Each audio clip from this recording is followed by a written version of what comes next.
Hello, everyone, and welcome to SAMI podcast episode number 4. I am so excited about our theme today, which is cultural fluency as commercial advantage. And considering we are in the month of Asian Pacific American Heritage, I could not think of a better guest for this conversation than Rema Vasan. Rama, I am so happy to have you on board with us. And thank you for being a SAMI member and also offering to come on board and having this really interesting conversation with us today. Of course. Thank you for having me. Wonderful. So before we begin the podcast and the conversation, allow me to introduce Rama. Rama is a globally recognized marketing and commercial leader who has built across agencies, platforms, culture, gaming, technology, and AI.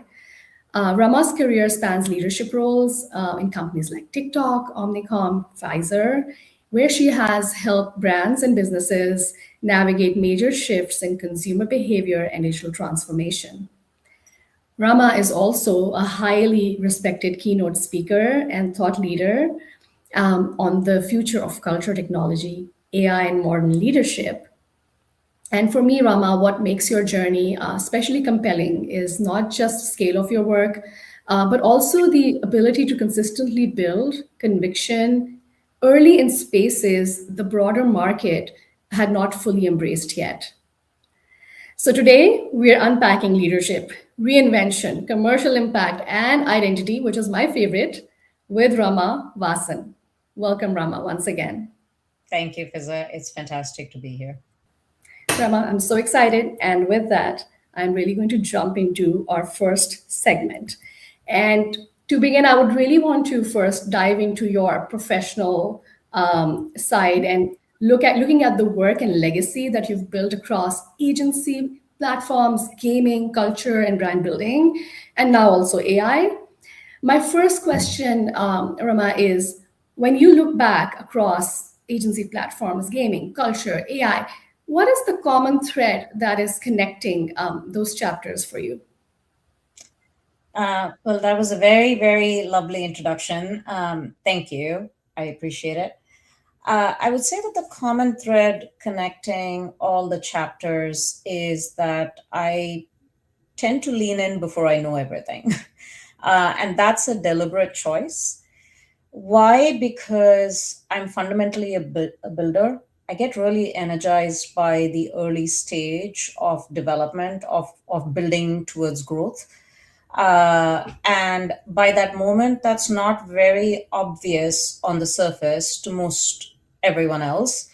I like those moments because I like to lean in, I like to learn, I like to build things that don't have an existing playbook. And I would say that's been true pretty much of every single chapter across the last 2 decades.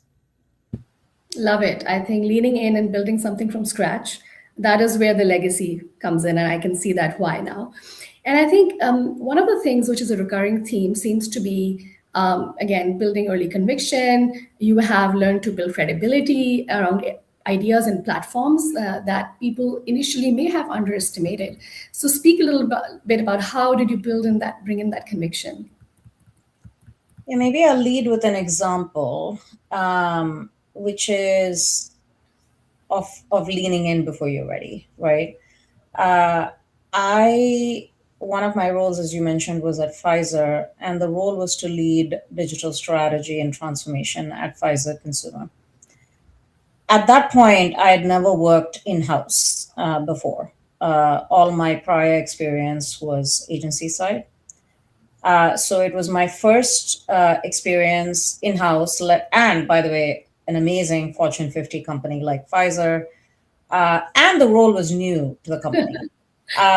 And what's interesting is the story of how that happened, which is I essentially helped co create the role. So Oh, my former client from GlaxoSmithKline had moved to Pfizer. We're friends. I'm friends with a lot of people across the industry. And she knew I was doing a lot of work in digital transformation and had recommended that I meet the who would become the hiring manager for the role, the person who led media at Pfizer. And there was no agenda outside of two professionals meeting, having coffee, and just talking about approaches towards digital transformation and what it could mean for Pfizer. Just thoughts, coffee, good connection, good chemistry. So this went on for a few months, and then I kind of put it aside. I went on with my everyday life, and 6 months after the first conversation, the hiring manager opened the role titled Director of Digital Strategy, which was based Love it. conversations we had had, and called me and said, please apply for this role. And so that's how that role came about. And that's the idea of like leaning in before you're ready, because again, it's a role that was new to the company. It was a role new for me to go in house and learn. And that's the kind of thing that really excites me. What a great story and example. From a conversation that you had 6 months earlier before that role was even conceptualized, but because your expertise and your conversations kind of led to a kind of intersection, I believe, for a requirement within the company, given where the industry trends were, and you happen to be the preferred, of course. Yeah, I think the role was created with keeping you in mind, and that's how you made that first switch from the agency side to the client to the in-house side. I think that's a wonderful one for a lot of our SAMI members also listening in. We do have a great balance of SAMI members on both the agency side and the client side, and there's a really rich kind of crossover of collaboration, skill sets, and talents there. So I think that's a great example. And I think now with AI coming in, it's funny how sometimes you see in profiles AI expert, but how long does it take you to become an expert? And so I would really, when I read somebody say they're an AI expert, I really read, okay, you're just figuring it out. And yes, AI is new. And so with that, I'm sure in a lot of companies and corporations and teams, what is happening is this kind of muscle of not only delivering, but like you said, also carving out your job description. What am I going to do as an AI expert? So that's a great kind of segue to my next question, that now that AI is reshaping marketing, communication, media as well, what do you think becomes a very valuable aspect of human leadership and maybe even cultural fluency as you see professionals kind of make that transition? It may not be a transition from agency to client or vice versa, but all of us within our own fields are making that, transition. So what would you say from a really valuable human leadership perspective is something to keep in mind? I would say, and this aspect honestly was true even before AI. I think there's been acceleration with AI, which is that there is signal everywhere. And it's really important to both listen to the signal and operationalize that signal into action. And when I say signal, what I mean is, what are your communities, your customers, your consumers actively telling you what they want? Because if you think about it, research, classic research, which is very important still, answers questions you already have. Signal raises questions you didn't even think to ask, because that's what your communities are telling you. As an example, McDonald's, there's a huge fandom around their snack wrap. And, that was one of the things that they saw across the comment section, various posts on social, even petitions with a lot of signatures demanding that the snack wrap come back onto the McDonald's menu. And that signal, and by the way, to the point of AI accelerating it, AEO is Yes. also signal, right? Because if your brand shows up in the LLMs, or if it doesn't, both of those are signal. So I think it's about the human leadership element in this is really like not only having access to the signal, because typically a lot of the signal is surfaced at the more like mid to junior levels of the organization, the community managers, the people who are taking the 1-800 calls, like to the customer Yeah. service lines. So making sure that there's quick access from the people who have access to the signal to leadership, who can actually make a decision and move to action. And if it takes more than a week, for a signal to reach a decision maker, you may have missed the moment. Absolutely. I absolutely love that. And what a coincidence. Raman, yesterday I was at a certain industry event here in Atlanta, and we were speaking about fandom.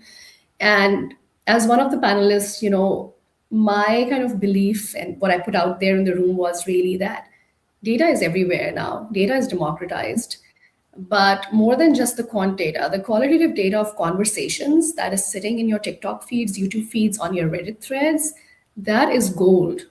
And if you can, like you said, the magic of picking that up, that may have an innovation idea, it may have a campaign idea in there, and you listen to it, you listen intently, and you convert that into execution. The agility to do that is what will really make a brand stand out, or any company or business stand out, and be the forerunner in terms of. So I absolutely love what you brought up. And when it comes to fandom, I also strongly believe that before that, we as brands start expecting consumers to become our fans, the brand should be a fan of the consumer. So Mhm. social listening is almost like, I'm a fan of my consumer. I'm stalking my consumer. I'm watching her, watching him.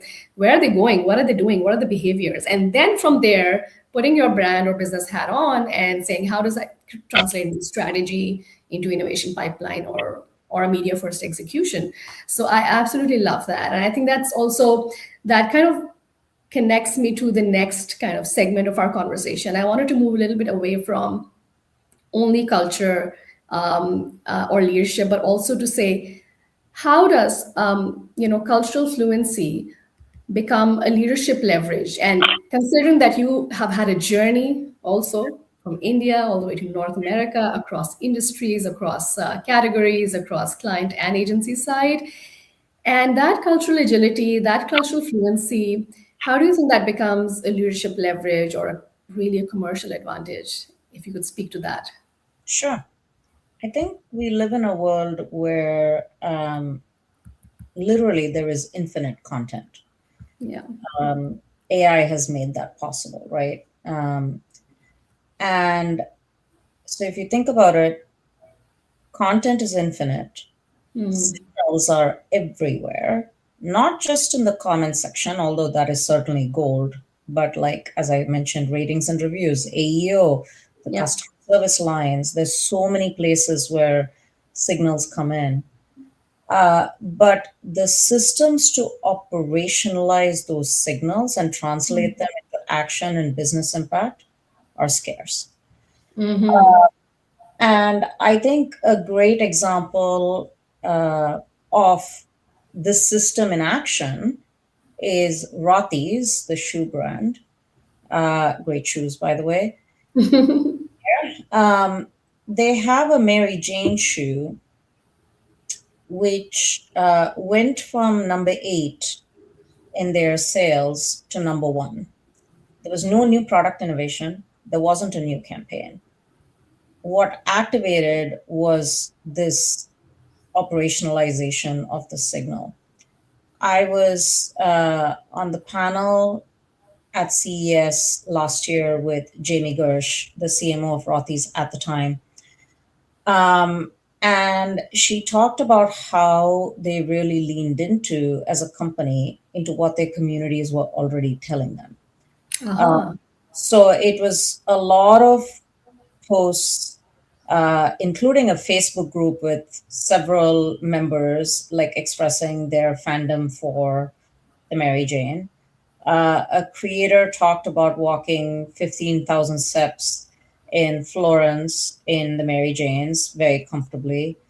Wow. Uh, and they listened to that signal and amplified it and put like campaign amplification behind that product. That is cultural fluency as commercial advantage. So, and the missing link, like you said, was a system, right? To have that operating model where an insight is translated into action. Right, Love, exactly. yeah, Exactly. love that. Love that example. And so let me kind of segue a little bit towards the personal angle of leadership from here onwards. Mhm. As we're navigating the cultural fluency piece, and how do you ensure also that your individuality, your authenticity, that part of clarity is not lost or erased in the process? And I really feel like you are the best person to speak on this, given that you have gone through the shades of culture.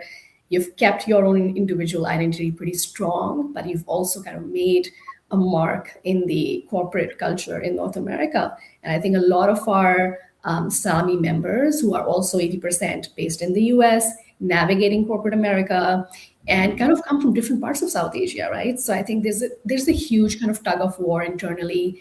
Yes, I want to blend in, but I also want to remain authentic. What parts of me are adding value? What parts of me shrink is perhaps a negative word, but the reality is we end up shrinking ourselves in certain spaces. And should we be doing that? Should we not be doing that? And I think this is maybe where it gets a bit more personal, but also it adds a lot of value when we hear from leaders like yourselves. Um, so a few things. The first is there's a difference between adapting to different cultures, different backgrounds, different areas of expertise versus erasing. So to me, adapting means reading the room, adjusting. For example, when I came to the US several years ago, one of the biggest things I had to correct about myself or adapt about myself is the speed at which I spoke, Tell which me is about it. I'm working on that. Yes. I speak significantly slower than I used to 20 Certainly. years ago.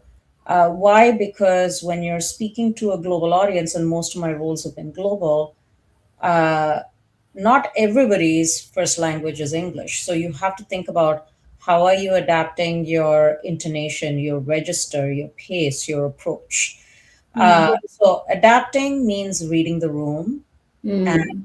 really like making sure that you're being clear. Erasing means that you're shrinking your perspective to fit someone else's comfort. And I have always been willing to adapt, but I don't think it makes sense to erase your perspective because your perspective is the value that you bring, your point of view on the world. That is the value that you bring to your brands, your businesses, your companies. Yeah. Uh, and really understanding that distinction is what helped keep me grounded. So, if I have understood that correctly, you do not try to kill the authentic thought in your brain or in your mind. You try to keep true to your voice, your inner voice. But how that is communicated externally is where the process of adaptation, be it Exactly. the framework of communication, be it the speed of communication, which, by the way, personally, I think it is such an inherent cultural aspect. We do speak a lot more, not only faster, but we also are more verbose. And having spent just the 18 months in the US, I have come to really appreciate how communication is so crisp and clear and succinct here in the US. And that's something definitely that I am personally also working on. Mhm. So I'm so glad you brought that up because I almost thought I was the only person feeling that my speed is a problem. But it's good to know that, this is something that we share as a community. And it's a great feedback to build on, collectively. And but to your point is do not dis that authentic thought in your head, but figure out how you will put it across, considering that you're sitting in a boardroom or a meeting room with diverse audience. Exactly. Exactly. And I think my next kind of maybe we could go deeper into this is how do you know when adaptability is helping you grow versus it's pulling you away from your core strengths or perspective? You may have already touched a little bit upon it, but Mhm. you feel that in your kind of journey, adaptability as something that helps you grow versus it dimming down your strengths. I think that there was a point, at least personal experience, there was a point in my career where I realized that what made me different and unique, which is I'm an immigrant, I'm a woman of color, and I'm a mother, I'm a wife, we're all so multidimensional. And those differences and those life experiences actually fuel my success rather than hold me back. Why? Because that shapes my unique perspective and point of view on the world. And I became that much more intentional about really owning my voice, and making sure that I was, to the earlier question, delivering it in a way that resonated with different audiences, but not in any way like stepping away from what made me truly unique. That's beautiful. And as another mother, brown mother of two daughters, daughters that I will now raise in the US, that is so relatable but also so inspirational.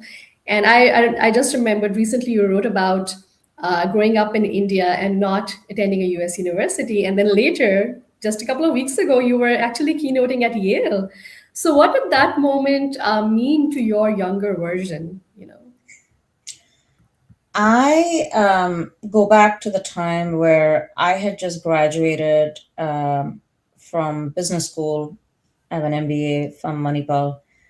Uh, Getting my first job at Ogilvy in Bangalore, um, as an account executive on the Unilever business, actually. Oh, Uh, love it. and I could not have possibly imagined that, 2 decades later, I would be standing on the stage of Yale School of Management, which, is one of the most preeminent universities in the world. And that matters particularly, and I know you and the other SAMI members will appreciate this. In India, education is paramount, and universities like Yale are the pinnacle of education. 100%, 100%. Yeah. So that moment reminded me how non-linear careers can become a fuel when you stay open to reinvention, keep Mhm. building, and continuing to believe and bet on yourself. Love it.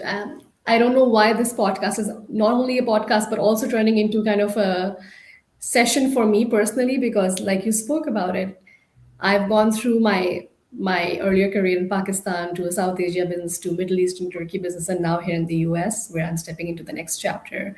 And what you said about lateral, being open to lateral moves and being open to experiences which are going to be uncomfortable, definitely uncomfortable in the beginning, are some of the best risks that I've taken. And because I had taken a couple of those risks earlier, is why that, as daunting as it would seem that at this stage of my career I moved to the US, inside of me I kind of had that belief that no, this will be a difficult kind of gulping it down phase, but once I'm through this phase, there's going to be a lot of growth and perspective that I would never have had, despite all the kind of vertical growth I could have had if I'd stayed within my kind of zone, in my own hometown or home country or region for that matter. So I think as you're speaking through these, it's like, not only I think I'm the first SAMI member who's benefiting from it, and I can totally see how this will add value to the rest as they listen in. And we have more than 300 plus members waiting to listen to this podcast as it goes live. So Awesome. thank you for adding that. Yeah. It kind of brings me towards the closure of our conversation. And because you've mentioned the seasons of your growth, and as we grow, not only as professionals, but as individuals, family comes in, motherhood comes in, markets as well. And so, how has your definition of ambition or definition of success kind of evolved over the years or over the different life stages? Um, Interestingly, my ambition has stayed fairly consistent. Um, and it's tied to the previous point of having a non-linear career. And when I say having a non-linear career, what I mean is that a lot, at least in the past, I know it's changing now, but in the past, typically the expectation was that you grew vertically. Yeah. And most of my growth has been in the most unexpected moves, from agency leadership to in house digital leadership at Pfizer to platform marketing leadership at TikTok. So I would say the definition that has stayed true through all of this is to be a lifelong learner. That has always been my ambition. Hmm. I'm happiest when I'm learning something new and building towards something that did not exist before. That has not changed. What's Hmm. evolved, I think, is my understanding of the scale at which I can now do that. That I now have the honor and privilege to be able to do that. Amazing. So for those who are listening and are ambitious, I think the takeaway is be a lifelong learner. And I absolutely believe in that. I think that is something that's kept me on my toes. And as I've moved, across cultures and always trying to learn of the new consumer, the new market, the new nuances, even navigating internally in a company, right? The culture changes. So absolutely love that, believe in that. And I think the next one would be, what would you want professionals, especially from a SAMI perspective as well, to stop apologizing for as they move forward with that ambition? I think it's you should never apologize for being yourself with everything that that entails. If you are ambitious, lean into that. I would never tell you to run over people in the process. Be Yeah. kind, be thoughtful, be collaborative, but do not apologize for your ambition. Um, do not apologize for being too much. That is fuel. Like, use it to propel your learning and your growth. Oh, love it. Especially for the women who are listening to this, and there are many of us. I feel we are a segment on our own, coming from that part of the world. We have this drive, we have this passion, and honestly, for me as well, my ambition never died down having my first baby or my second baby. In fact, most of my promotions and growth came after my second baby, and I talk about it a lot, that that kind of fire in the belly never really died down. And as would generally society expect, that you want to, it's for me, it's like I'm an and person, and means I want to do this, and I want to be a mother, I want to grow, and I want to be a mother. And it may not be all happening within the same month or the same era of my life, but when I look at it as a decade long piece of growth, I see the and happening. It may not be all, but there's quite a lot of ands there, and I absolutely love that. And I'm definitely not the one who would be apologetic for my growth, and I'll do something that is unconventional and go ahead with it. That's okay. Mhm. I would love to end ourselves on a higher note, on a paced note. So we're going to enter our rapid fire. You can just say a couple of words or phrases to the next 3 or 4 questions I'm going to ask you. Okay, so number one thing you had to unlearn. Apologizing for everything. Love it. One thing you now refuse to shrink. My point of view. Love it. One leadership trait that will become more valuable in the AI era. Judgment. AI can generate at scale, judgment still belongs to humans. 100%. One word you would use to describe your next chapter. Evolution. Oh, love it. Thank you so much. Rama, this was such an engaging conversation. And I think it seemed like I was just doing it for myself, but I know the kind of impact it had on me is going to really kind of unfold for as the impact for all our members and our listeners. And what a thoughtful conversation it was about leadership, reinvention, navigating change across cultures and industries and technologies. Your journey has been an inspiration, and I'm sure it will continue to be. And I'm so excited for your next chapter of growth. Thank you so much for joining us, Rena. Thank you so much, Fizza. It was great to be here and appreciate this community very much.